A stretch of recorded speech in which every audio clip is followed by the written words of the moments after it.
የሳምንቱን አበይት የፋይናንስ ዜናዎች ዋናዎቹን በማስቀደም እንጀምራለን። ባንኮች ላይ ተጥሎ የቆየው አስገዳጅ የ20 በመቶ ቦንድ ግዢ ሊነሳ ስለመሆኑ፣ በማዕድንና ኢነርጂ ዘርፎች የ1.7 ቢሊዮን ዶላር ኢንቨስትመንት ስምምነት ስለመከናወኑ፣ የቡና ኤክስፖርት 1.87 ቢሊዮን የአሜሪካን ዶላር አለፈ ስለመባሉ፣ የኢትዮጵያ ንግድ ባንክ ከዓለም ባንክ 33 ቢሊዮን ብር ስለመቀበሉ፣ ወጋገን ካፒታል በኢትዮጵያ ሰነደ ሙዓለ ንዋዮች ገበያ የመጀመሪያው አባል ሆኖ ስለመመዝገቡና የኢትዮጵያ ኢንቨስትመንት ሆልዲንግስ 7 ቢሊዮን ብር የመንግስትን የግምጃ ቤት ሰነዶችን ለመጀመሪያ ጊዜ ስለመግዛቱ በዛሬ አበይት የፋይናንስ ዜናዎች የምነግራችሁ ነው የሚሆነው። ይህ ንጋት ፖስት ነው። በየሳምንቱ እሁድ ልክ በ9 ሰዓት በኢትዮጵያ ውስጥ የተፈጸሙ ዋና አበይት የፋይናንስ ዜናዎችን ተርቀምቀም አድርገን እናቀርብላችኋለን። ይህንን ዜና እንድትሰሙት ደግሞ እንካችሁ ብሎ የጋበዘላችሁ ሮሃ የምንዛሬ ቢሮ ነው። የሮሃ ምንዛሬ ቢሮ ማስታወቂያን ሰምተን ደግሞ እስቲ እንመለሳለን።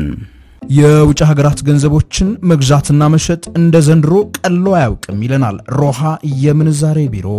ለውጭ ሀገር ጉዞ ገንዘብ ቢያስፈልጎት ዶላር ሆነ ዩሮ፣ ሪያል ሆነ ድራም ሁሉም እኛ ጋር አለ። ወደ ኢትዮጵያ በመጡበት መሸጥ ቢያስፈልጎት ይሄው አዋጭ ዋጋ ከመልካም መስተንግዶ ክብሮት ተጠብቆ በሮሃ የምንዛሬ ቢሮች ይጠብቆታል። ሮሃ የምንዛሬ ቢሮ በአዲስ አበባ ሳር ቤት በአዳምስ ፓቪሊየን ግራውንድ ፍሎር ላይ፣ በካዛንቺስ ማህቡባ አፓርትመንት ቢልዲንግ ግራውንድ ፍሎር፣ እንደዚሁም በድሬዳዋ ከተማ በብሎሰም ሆቴል ግቢ ውስጥ እናንተን ደንበኞቹን ለማስተናገድ ይጠብቆታል። ሮሃ የምንዛሬ ቢሮ ታማኝ ኢትዮጵያዊ የምንዛሬ አጋሮ። ታዲያ ወደ ውጭ ሀገር በተለያየ ምክንያት ጉዞ ቢኖርባችሁና ወደ ሀገር ቤት ደግሞ እንደዚሁ ለጉብኝት መታችሁ ከሆነ የትኛውንም አይነት ሀገር ገንዘብ መግዛትም ሆነ መሸጥ የምትፈልጉ ከሆነ ማሟላት የሚገባችሁን ነገሮች ይዛችሁ በሳር ቤት አዳምስ ፓቪሊየን እና ካዛንቺስ ማህቡባ አፓርትመንት ቢልዲንግ ድሬዳዋ ብሎሰም ሆቴል ሄዳችሁ ሮሃ ምንዛሬ ቢሮችን አገኟቸው። የቴሌግራም ግሩፓቸውንም እንዲሁ ጆይን በሉ። ዲስክሪፕሽን ላይ ባስቀመጥኩላችሁ ሊንክ ሮሃ የምንዛሬ ቢሮን እያመሰገንን ወደ ቀጣይ ዜና የሚሄድ ሲሆን፣ በመጀመሪያም በአጋራችን ሮሃ የምንዛሬ ቢሮ ባሳለፍነው ሳምንት የውጭ ሀገራት ገንዘቦች ሲገበያዩ የዋሉበትን ዋጋዎች በመናገር ጀምራለሁ። የአሜሪካው ዶላር በ149 ብር እየተገዛ በ151 ብር ከ98 ሳንቲም ሲሸጥ የከረመ ሲሆን፣ የእንግሊዝ ሀገሩ ፓውንድ በ184 ብር ይገዛል፣ በ187 ብር ከ68 ሳንቲም ይሸጣል። ዩሮ በ163 ገዛ በ166 ብር ከ26 ሳንቲም ሲሸጥ፣ የዩናይትድ አረብ ኤሚሬቶቹ ድርሃም በ40 ብር ይገዛል፣ በ40 ብር ከ80 ሳንቲም ሲሸጥ ቆይቷል።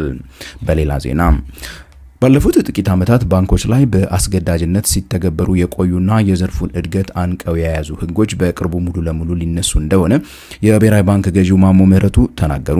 ገዢው ባሳለፍነው ሳምንት ለሁለት ቀናት በተካሄደው የመጀመሪያው የኢትዮጵያ ፋይናንስ ፎረም ላይ እንደተናገሩት ከሆነ ባንኮች ላለፉት ዓመታት በግዴታ ካበደሩት ብር ላይ 20 በመቶውን የመንግስት ቦንድ ሲገዙ እንደነበር በመናገር ይህ ህግ ከመጪው ሰኔ ጀምሮ ሙሉ በሙሉ ሊነሳ ስለመሆኑ ተናግረዋል። ህጉ ባንኮቹ በቂ የሆነ የሚያበድሩት ገንዘብ እንዳይኖራቸው በማድረግ ላለፉት 3 ዓመታት የባንኮችን እድገት ስለመገደቡ የተነገረ ሲሆን፣ በተጨማሪም ብሔራዊ ባንኩ በባንኮች ላይ ተጥሎ የቆየውን የ18 በመቶ የብድር እድገት ገደብም በቅርቡ ሊያነሳ እያሰበ ስለመሆኑም የተነገረ ሲሆን፣ እነዚህ ማሻሻያዎች ወደ ስራ ከመግባታቸው ጋር ተደማምሮ በፈረንጆቹ 2025 መጨረሻ የውጭ ሀገራት ባንኮችን መቀበል እንደሚጀምርም ብሔራዊ ባንክ አብስሯል። ይህ በእንዲህ እንዳለ በፋይናንስ ፎረሙ ላይ በ10 ዓመታት ውስጥ ለመጀመሪያ ጊዜ ዘንድሮ መንግስት ከብሔራዊ ባንክ የተበደረው ብድር 0 ስለመድረሱም እንዲሁ ተበስሯል። በሌላ ዜና ኢትዮጵያ 1.7 ቢሊዮን ዶላር ኢንቨስትመንትን በአንድ ኩነት ላይ ብቻ ስለመሰብሰቧ ሰምተናል።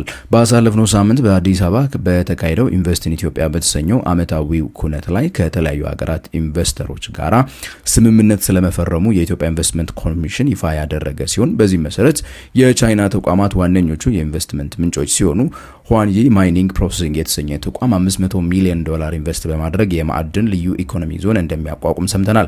በሌላ መልኩ ሲኮያ ማይኒንግ 600 ሚሊዮን ዶላር ኢንቨስት አደርጋለሁ ያለ ሲሆን፣ ኢንቨስትመንቱ በከሰል ድንጋይ ምርት ላይ እንደሚያተኩርም ተነግሯል። በተጨማሪም ሄናን ድሪንዳ የተሰኘ የቻይና ሌላ ድርጅት ደግሞ የሶላር ሴሎችን የሚያመርት ፋብሪካን ለመገንባት 360 ሚሊዮን የአሜሪካን ዶላር ስለመመደቡ ተነግሯል። ይሁንና ኮሚሽኑ ይህ የተጠቀሰው ኢንቨስትመንት ሙሉ በሙሉ ተፈጻሚ የሚሆንበትን የጊዜ ገደብ ግን አላስቀመጠም። በሌላ ዜና እየተገባደደ ባለው የበጀት ዓመት ኢትዮጵያ ከኤክስፖርት ዘርፉ በታሪክ ታይቶ የማይታወቅ ገቢን እያገኘች ሲሆን በተለይ የቡና ኤክስፖርት ሪከርድ ሰባሪ ግስጋሴውን እንደቀጠለ ነው። ቡና ባለፉት 10 ወራት ብቻ 1.868 ቢሊዮን የአሜሪካን ዶላር ገቢን ስለማስገባቱ የተነገረ ሲሆን ይህም 354302 ቶን ቡናን ወደ ውጪ ኤክስፖርት በማድረግ ስለመገኘቱ የኢትዮጵያ ቡናና ሻይ ባለስልጣን ይፋ አድርጓል። በተጠቀሰው ጊዜ ወደ ውጪ የተላከው ቡና በመጠን ከእቅድ በላይ 147% ክንውን የታየበት ሲሆን በገቢም ደረጃ ከእቅድ በላይ 142% ክንውን አስመዝግቧል።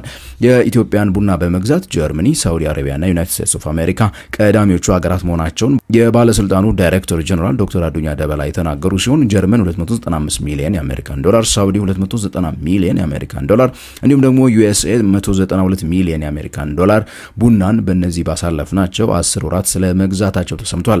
የኢትዮጵያ ቡና ተፈላጊነቱ በዓለም አቀፍ ገበያ ላይ እየጨመረ መምጣቱ የሀገር ውስጥ ምርት ደግሞ እየተሻሻለ መምጣትና ዓለም አቀፍ ዋጋ ላይ ጭማሪ መታየቱ ለስኬቱ ቁልፍ ሚናን ስለመጫወታቸውም እንዲሁ ተነግሯል።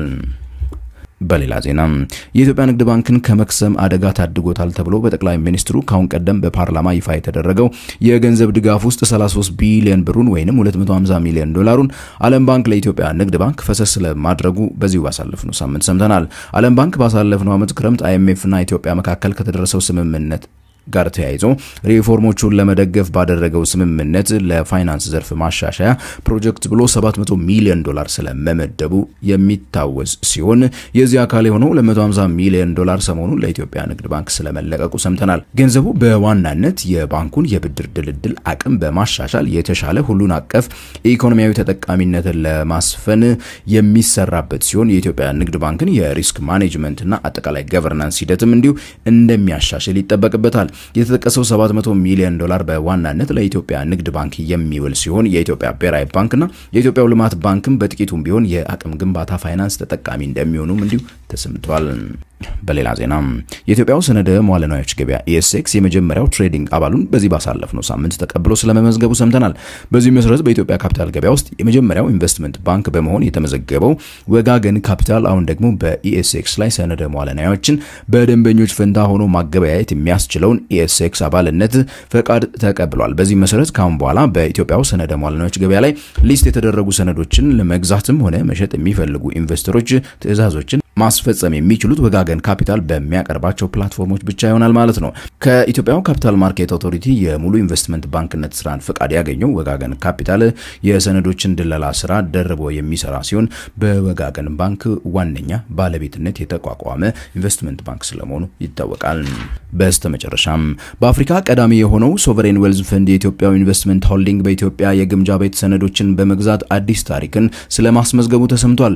እስካሁን በባንኮችና ጡረታ ተቋማት ብቻ ሲገዛ የቆየው የመንግስት የግምጃ ቤት ሰነድ በዚህ ዓመት የወለድ ምጣኔው ወይንም በሰነዱ የሚገኘው ትርፍ ለመጀመሪያ ጊዜ ፖዚቲቭ መሆኑ የሚታወቅ ሲሆን በአማካይም ከ16% በላይ ወለድን እንደሚከፍል ተሰምቷል። በዚህ መሰረት የኢትዮጵያ መንግስት ኢንቨስትመንት ክንፍ ሆኖ የተቋቋመው የኢትዮጵያ ኢንቨስትመንት ሆልዲንግ በዋና አለቃው ዶክተር ብሩክ ታዬ እየተመራ በዚህ ዓመት 7 ቢሊዮን ብር የመንግስት የግምጃ ቤት ሰነዶችን ስለመግዛቱ ሰምተናል።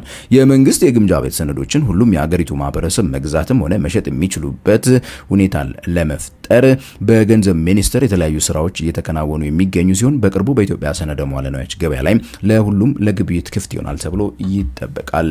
የተወደዳችሁና የተከበራችሁ ተመልካቾቼ ከሮሃ የምንዛሬ ቢሮ ጋር በመተባበር በየሳምንቱ እሁድ ልክ በዚህ ሰዓት የሚቀርብላችሁ የዚህ ሳምንት አበይት የፋይናንስ ዜናዎች እስካሁን የሰማችኋቸው ሲሆኑ ይህን ቻናል ታዲያ እስካሁን ድረስ ሰብስክራይብ ካላደረጋችሁ የደወል ምልክቷን በማብራት ሰብስክራይብ በሉ።